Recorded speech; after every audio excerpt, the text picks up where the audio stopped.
everyone, and welcome back. Today feels a little different, doesn't it? We're sitting here thinking about time, promises, and that quiet voice inside us that says, this year will be different. Yeah, it really does. When we chose today's topic, I felt something in my chest right away. Dear 2026, I will speak English. Isn't just a sentence, it's a promise a lot of us have made, and maybe broken before. Exactly. If you're listening and you've ever said, next year I'll finally do it, this episode is for you. We're not here to judge. We're here to talk honestly about fear, hope, and starting again. And we want this to feel like a real conversation, not a lesson, like two friends talking late at night, asking, why is this so hard? And why do I still want it so much? Before we begin, if you enjoy this kind of honest English conversation, please like the video and subscribe to the channel. It really helps us continue. And don't forget, there's a free PDF with the full conversation. You can find the link below. All right, let's talk. Dear 2026.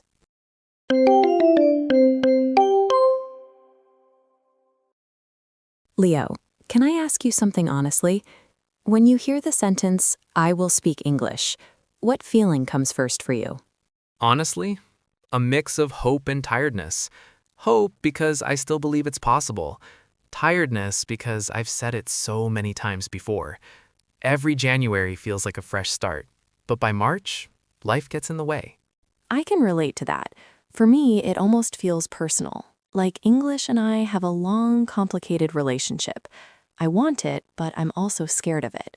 That fear is real. I think many adults feel ashamed to talk about it. We say, I should be better by now. That word should is heavy. By the way, should is something we say when we feel pressure, not always reality. That's true, and pressure kills motivation. I remember one moment very clearly. I was in a meeting at work, and someone asked a simple question in English. I knew the answer, but my mind went blank. Really? What did you do? I smiled, nodded, and said, I'll send an email later. Inside, I felt small. That moment stayed with me for weeks. It wasn't about grammar. It was about confidence. Confidence is such a key word. When people say, I want to improve my English, what they often mean is, I want to stop feeling stupid. That's painful to admit. Yes, and that's why this topic matters. Making a promise to 2026 isn't about perfection. It's about showing up. By the way, show up means to be present and try, even when it's uncomfortable. I like that expression.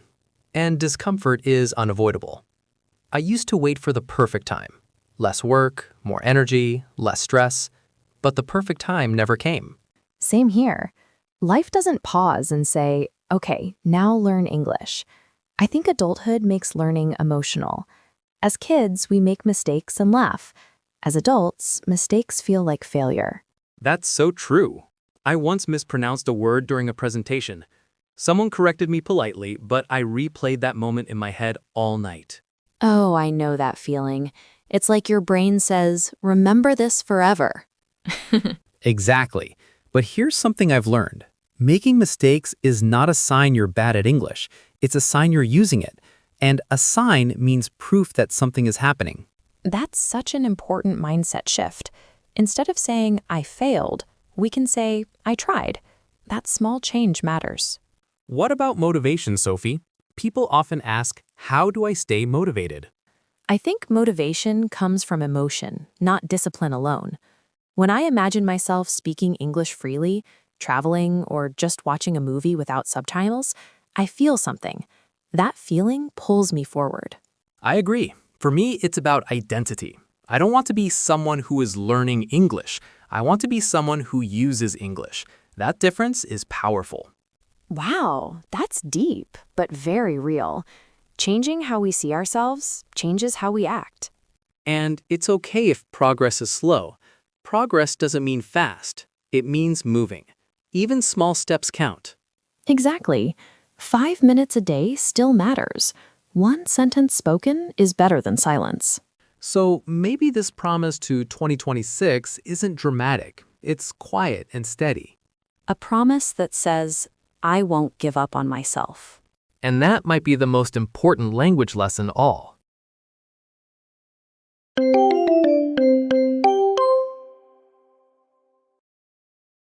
You know, Sophie, when you said, I won't give up on myself, that really stayed with me. Because for many adults, learning English isn't just about language. It's connected to self-worth. I feel the same. Sometimes people think, if I can't speak English well, maybe I'm not smart enough. That thought is painful, and it's also not true. Language skill is not intelligence. Absolutely. I've met brilliant people who struggle with English, and I've met fluent speakers who don't think deeply at all. One doesn't define the other. Still, the emotional weight is there.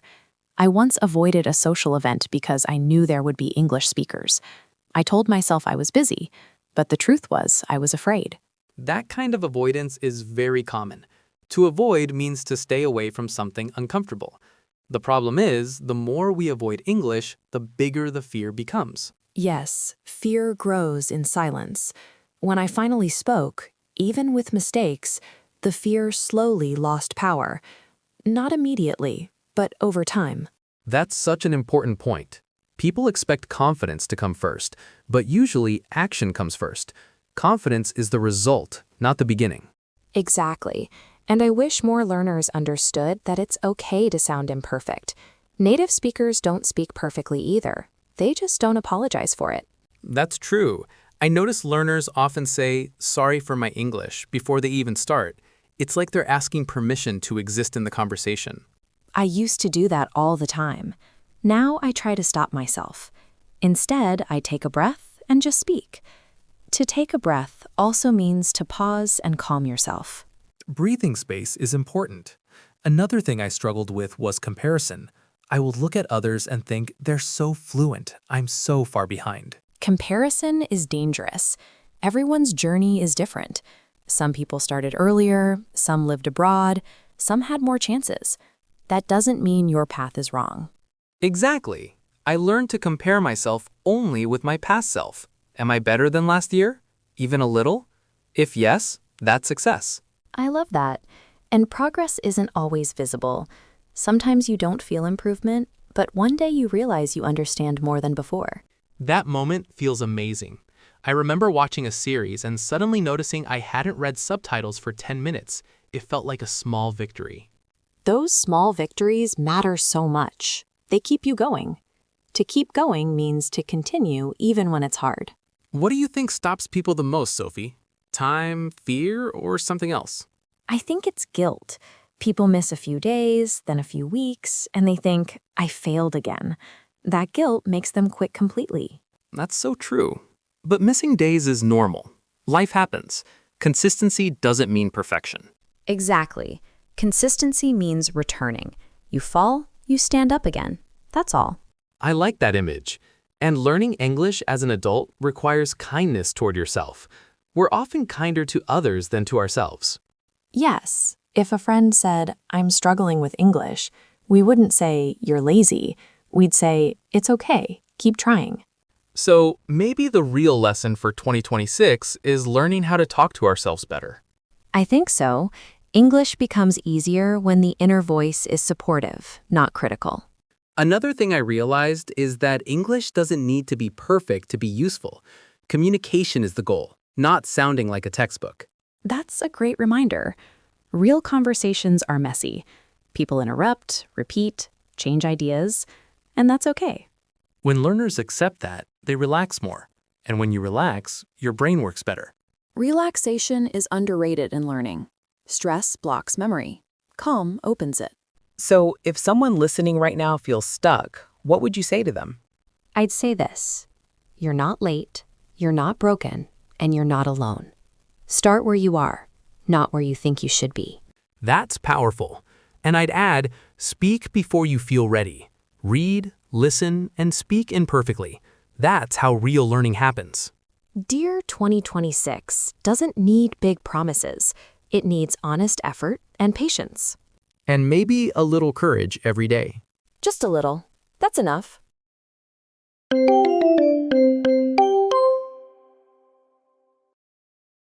Sophie, can we talk about routines for a moment? Because people often ask, what should I do every day? And they expect the perfect plan. Yes, and that expectation itself can be a problem. When something feels too big, we don't start at all. I've learned that a simple routine is better than an ambitious one you can't keep. I agree. I used to create huge plans. 1 hour of grammar, 1 hour of listening, speaking practice every day. After 1 week, I was exhausted. That's very common.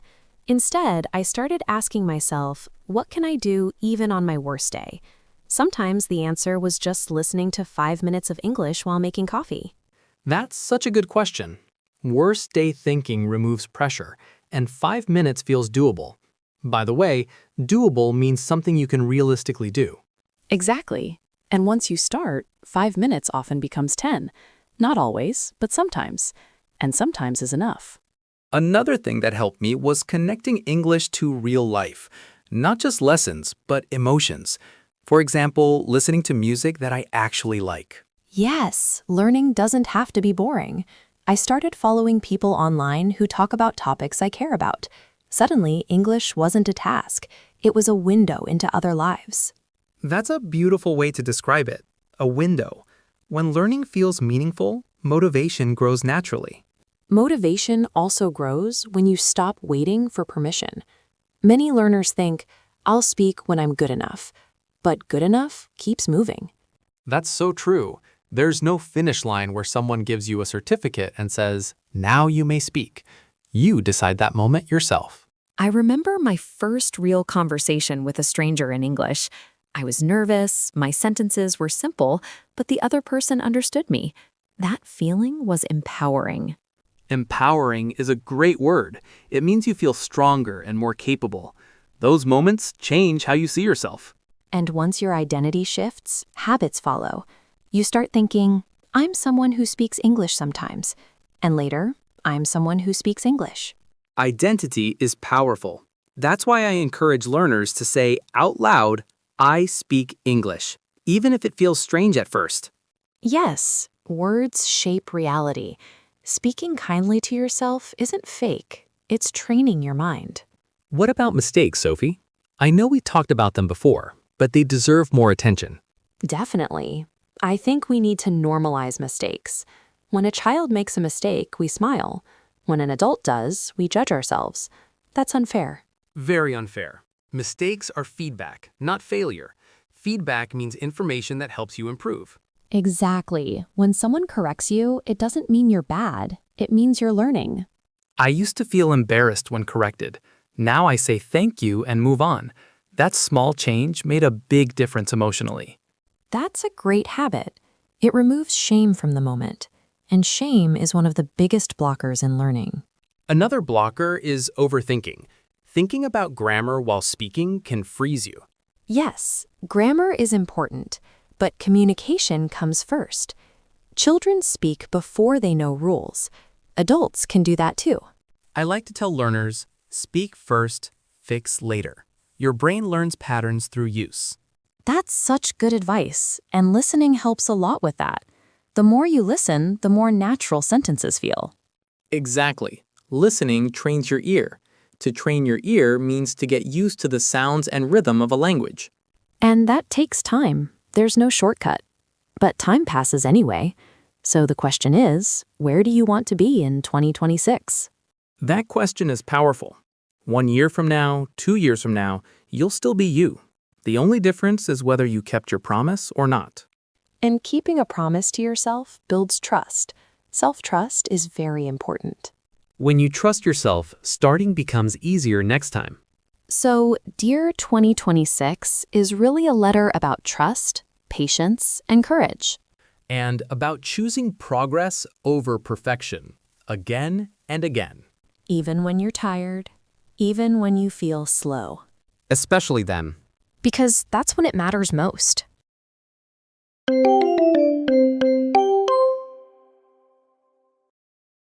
Sophie, as we come closer to the end of this conversation, I keep thinking about the listeners who might feel emotional right now. Some of them may be remembering all the times they promised themselves they would learn English and didn't continue. Yes, and I want to speak directly to them. If that's you, Please know this. Your past doesn't cancel your future. Every time you tried, you learned something, even if it doesn't feel like it.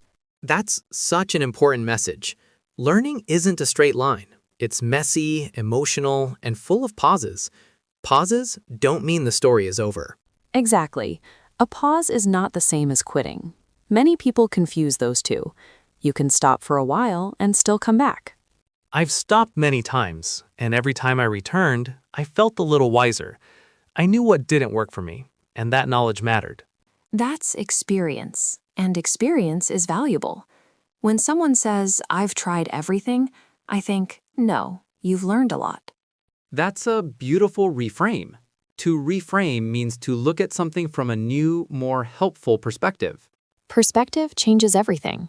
Instead of asking, "Why am I so bad at English?" we can ask, "What do I need right now?" And the answer changes over time. Sometimes you need structure. Sometimes you need rest. Sometimes you need encouragement. That's why being honest with yourself is key. Not strict, not harsh, just honest. I also think community matters. Learning alone is hard. Hearing other people struggle reminds you that you're normal. Yes, when you hear someone else say, "I feel the same," the weight feels lighter. You realize you're not weak, you're human. That's why conversations like this matter. They remind us that language learning is a shared experience. And English doesn't belong only to native speakers. It belongs to everyone who uses it to connect. I love that idea. English as a bridge, not a wall. Exactly. A bridge between ideas, cultures, and people. And bridges don't need to be perfect to work. So, if we imagine writing a letter that starts with Dear 2026, what would you want the last line to say, Sophie? I think it would say, "Thank you for not giving up." Simple, but honest. That's powerful. For me, it would be, I trusted myself even when I was scared. Fear doesn't disappear. Courage means acting with fear, not without it. That's such an important distinction. Many people wait for fear to go away. It rarely does. Yes, but confidence grows quietly in the background when you keep going. One day you look back and realize how far you've come. And that moment feels incredibly rewarding, not because you're perfect, but because you stayed. Stayed with the process. Stayed with yourself. So, to everyone listening, if English is part of your dream life, don't push it away. Make space for it. Even a small space is enough. Speak badly. Speak slowly. Speak with an accent. Just speak. Your voice deserves to be heard. And remember, learning English is not about becoming someone else. It's about expressing who you already are. That's such a beautiful thought to end on. Dear 2026. We're coming, one sentence at a time. And we hope you are too.